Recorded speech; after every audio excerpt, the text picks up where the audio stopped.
कोशिश से रहली वो बाबा धाम जाए खातिर अपना पति से जिद के ले गई।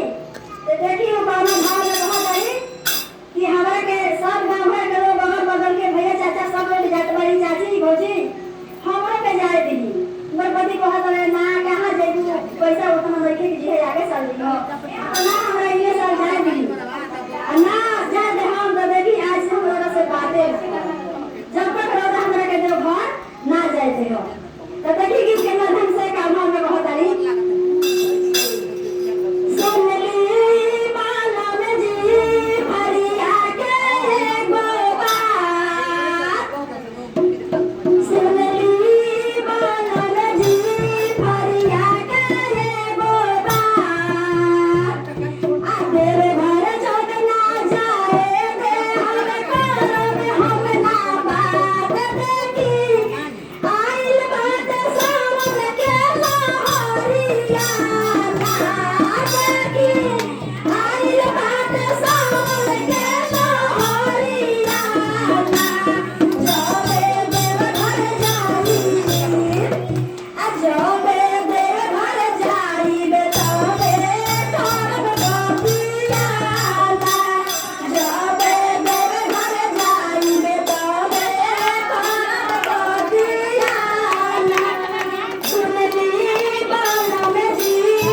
Oh